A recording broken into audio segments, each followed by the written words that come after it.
આપનું સ્વાગત છે. આજે આપણે એક એવી ઘટનાની ઊંડી છણાવટ કરવાના છીએ જે દર વર્ષે ગુજરાતના ગિરનારની તળેટીમાં બને છે. લાખો લોકોની હાજરીમાં અને છતાં તે એક રહસ્ય જ રહે છે. જે સ્ત્રોત આપણી પાસે છે તે ભવનાથમાં મહાશિવરાત્રિની રાત્રે બનતી એક દિવ્ય ઘટનાનું વર્ણન કરે છે. એક એવા રહસ્યની વાત જ્યાં ભીડની વચ્ચેથી એક વ્યક્તિ આવે છે અને ભીડમાં જ ક્યાંક વિલીન થઈ જાય છે. અને આ કોઈ સામાન્ય વ્યક્તિની વાત નથી. લોકોની જે શ્રદ્ધા છે, જે અડગ માન્યતા છે, તે એવું કહે છે કે એ બીજું કોઈ નહીં પણ સ્વયં મહાદેવ છે. જે એક સાધુના રૂપમાં તેના પવિત્ર મૃગીકુંડમાં સ્નાન કરવા પધારે છે. બરાબર. તો આજની આપણી આ ચર્ચાનો હેતુ એ સાબિત કરવાનો નથી કે આ ઘટના સાચી છે કે ખોટી. પણ એ સમજવાનો છે કે આ માન્યતા આટલી ઊંડી, આટલી જીવંત અને લાખો લોકો માટે આટલી મહત્વપૂર્ણ કેમ છે. ચાલો આ અદ્ભુત શ્રદ્ધાના દરેક પાસાને ખોલીને સમજીએ. તો ચલો આપણે એ દ્રશ્યને મનમાં ઊભું કરીએ. સ્ત્રોત મુજબ મહાશિવરાત્રિની મધ્યરાત્રિનો સમય છે. ગિરનારની તળેટીમાં આવેલું ભવનાથ ક્ષેત્ર લાખો ભક્તોથી ખીચોખીચ ભરેલું છે.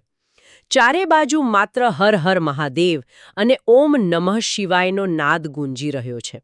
વાતાવરણમાં એક અજીબ ઊર્જા છે, એક પ્રતીક્ષાનો ભાવ છે. હા, અને આ કોઈ સામાન્ય મેળો નથી. ભવનાથનો આ મેળો તો સદીઓ જૂનો છે. ગિરનાર પોતે જ એક સિદ્ધ ક્ષેત્ર મનાય છે. જ્યાં ભગવાન દત્તાત્રેયનો વાસ છે એવું કહેવાય છે. બરાબર. અનેક સિદ્ધ યોગીઓએ અહીં તપસ્યા કરી છે. એટલે જ્યારે અહીં લાખો લોકો ભેગા થાય છે ત્યારે તે માત્ર ભીડ નથી હોતી, તે એક જીવંત આધ્યાત્મિક કેન્દ્ર બની જાય છે. અને આવા ઉર્જાવાન વાતાવરણમાં બરાબર મધ્યરાત્રિએ સ્ત્રોત કહે છે કે ભીડમાંથી એક અજાણ્યો સાધુ ધીમે ધીમે મૃગીકુંડ તરફ આગળ વધે છે. આ વાત મને ખૂબ જ રસપ્રદ લાગે છે. ભીડમાંથી આવે છે? કોઈ ખાસ રથ પર કે પાલખીમાં નહીં? ના, કોઈ ઘોષણા સાથે નહીં. જાણે એ પણ એ ભીડનો જ એક ભાગ હોય. પણ સ્ત્રોત એ પણ કહે છે કે એ સાધુ સામાન્ય નહોતા. એમનામાં એવું તો શું અલગ હતું? જુઓ, એમના વ્યક્તિત્વનું જે વર્ણન છે ને, એ જ આખી ઘટનાને અલૌકિક બનાવે છે. જેમ કે કહેવાયું છે કે તેમની આંખોમાં અદ્ભુત તેજ હતું, જાણે અંદર કોઈ દિવ્ય જ્યોત પ્રગટી રહી હોય. ચહેરા પર કોઈ સાંસારિક ચિંતાનું નામો નિશાન નહોતું. બસ એક ગહન, અતૂટ શાંતિ હતી. અને એમના સમગ્ર અસ્તિત્વમાંથી, મતલબ એમની જે ઓરા હતી, એમાંથી એક એવી દિવ્યતા ફેલાઈ રહી હતી જેને શબ્દોમાં વર્ણવવી મુશ્કેલ છે. એમને જોઈને જ એક અલગ પ્રકારની ઊર્જાનો અનુભવ થતો હતો. એટલે અહીંયા જ પહેલો સંકેત મળે છે, ખરું ને? હા. કે દિવ્યતા કોઈ ભવ્ય સ્વરૂપમાં સોનાના મુગટમાં નથી, પણ એકદમ સાદગીમાં, એક સાધુના વૈરાગી રૂપમાં પ્રગટ થાય છે. આ વૈરાગ્યનો વિચાર અહીં કેન્દ્રમાં છે. બિલકુલ. આ મહાદેવના મૂળ સ્વરૂપનું જ પ્રતિબિંબ છે. શિવ તો છે જ વૈરાગી, અને આ સાધુનું રૂપ એ જ વાતને પ્રસ્થાપિત કરે છે. તે કોઈની સાથે વાત નથી કરતા, કોઈના તરફ જોતા નથી, બસ એક જ લક્ષ્ય સાથે. શાંતિથી મૃગીકુંડ તરફ. હા, શાંતિથી મૃગીકુંડ તરફ આગળ વધે છે. અને પછી જે બને છે તે આ રહસ્યની પરાકાષ્ઠા છે. હા, તે કુંડમાં સ્નાન કરે છે અને પછી અદૃશ્ય થઈ જાય છે. પણ અહીં એક તાર્કિક પ્રશ્ન થાય. લાખો લોકોની ભીડમાં કોઈનું ધ્યાન ખેંચ્યા વગર ગાયબ થઈ જવું એ કદાચ એટલું મુશ્કેલ ન પણ હોય. તો આ ઘટનાને ચમત્કાર શા માટે માનવામાં આવે છે? તમારો પ્રશ્ન યોગ્ય છે, પણ આપણે પરિસ્થિતિ સમજવી પડશે. એ સમયે હજારો લોકોની નજર એ કુંડ પર જ કેન્દ્રિત હોય છે. ઓકે. ખાસ કરીને નાગા સાધુઓ અને બીજા જે સંતો છે, જેઓ આ ક્ષણની જ રાહ જોતા હોય છે, તેઓ એકીટશે ત્યાં જ જોતા હોય છે. એ કોઈ એવી જગ્યા નથી જ્યાં કોઈનું ધ્યાન ન હોય. એ તો આખા મેળાનું કેન્દ્રબિંદુ છે. બરાબર. આવી પરિસ્થિતિમાં કોઈ વ્યક્તિનું પાણીમાં ડૂબકી લગાવીને બહાર આવ્યા વિના હવામાં ઓગળી ગયાની જેમ વિલીન થઈ જવું, એ જ વાત તેને માનવ સમજની બહાર લઈ જાય છે. કોઈ પગલાંના નિશાન નહીં, કોઈ હલચલ નહીં, બસ અચાનક જ એ અસ્તિત્વ ત્યાં નથી હોતું. અને આ ઘટનાની સાક્ષી કોણ પૂરે છે? કારણ કે ભીડમાં તો ઘણીવાર અફવાઓ પણ ફેલાતી હોય છે.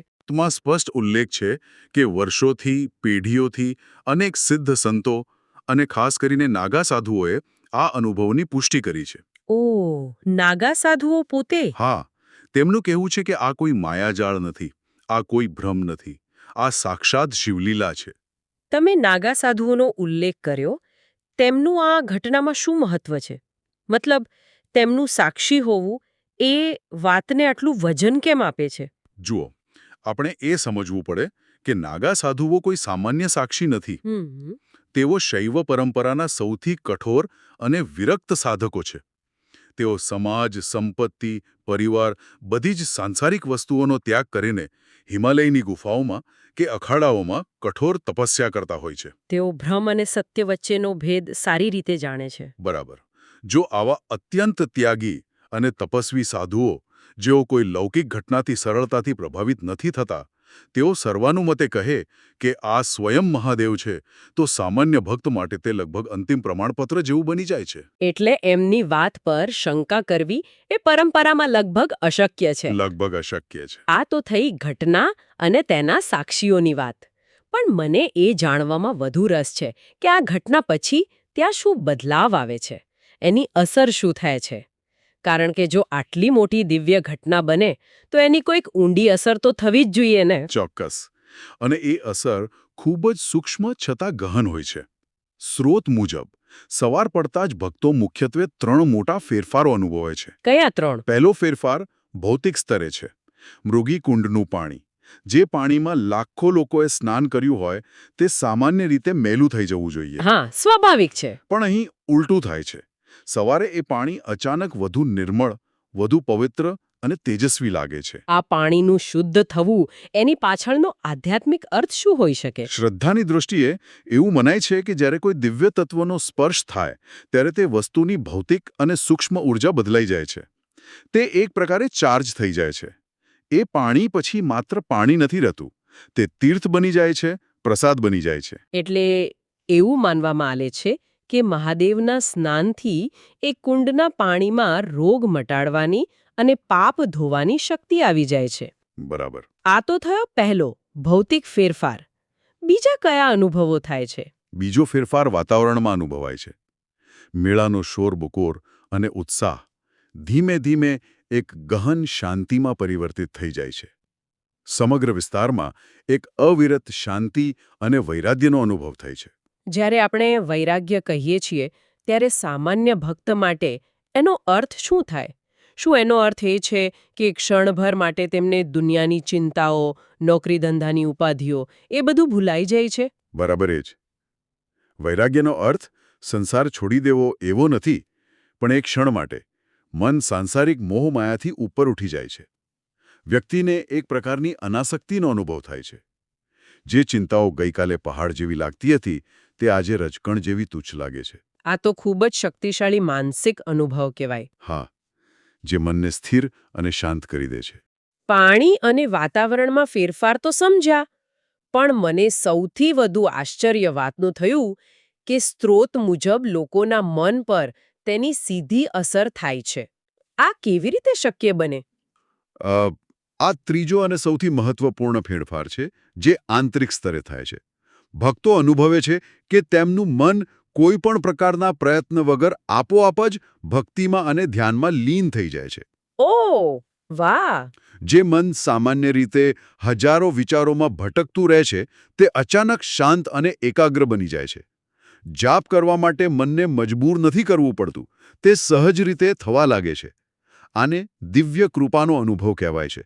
જેમ કોઈ શક્તિશાળી ચુંબકની પાસે આવતા લોખંડ આપોઆપ ખેંચાઈ જાય? બસ એ જ રીતે એ દિવ્ય ઉર્જાના ક્ષેત્રમાં મન આપોઆપ ઈશ્વર તરફ ખેંચાઈ જાય છે. તો આ ઘટના પાછળનો હેતુ શું મનાય છે? મહાદેવ શા માટે આ રૂપમાં આવે છે? સ્ત્રોત મુજબ તેના 2 મુખ્ય હેતુઓ માનવામાં આવે છે. પહેલું, ભક્તોની શ્રદ્ધાની પરખ કરવા. પરખ કરવા. હા, એ જોવા માટે કે શું આ ભીડ, દેખાડો અને શોરબકોરની વચ્ચે પણ કોઈ સાચા હૃદયથી, સાચા ભાવથી તેમને ઓળખી શકે છે કે નહીં. અહીં ફરી પેલી વાત આવે છે કે ભગવાનને રૂપ નહીં પણ ભાવ જોઈએ છે. તે સાધુ કેવા દેખાય છે તે મહત્વનું નથી. મહત્વનું એ છે કે ભક્તના મનમાં તેમને ઓળખવાનો ભાવ જાગે છે કે નહીં. અને બીજો હેતુ? બીજો હેતુ છે જગતનું કલ્યાણ. તેમનું એ પવિત્ર કુંડમાં સ્નાન કરવું એ માત્ર એક વ્યક્તિગત ક્રિયા નથી, પરંતુ સમગ્ર સૃષ્ટિને આશીર્વાદ આપવાનો એક દિવ્ય કાર્ય છે. એ સ્નાન દ્વારા તેઓ એ સ્થળની, એ જળની અને ત્યાં હાજર રહેલા તમામ જીવોની નકારાત્મકતાને શોષી લે છે. અને દિવ્યતાનો સંચાર કરે છે. બરાબર.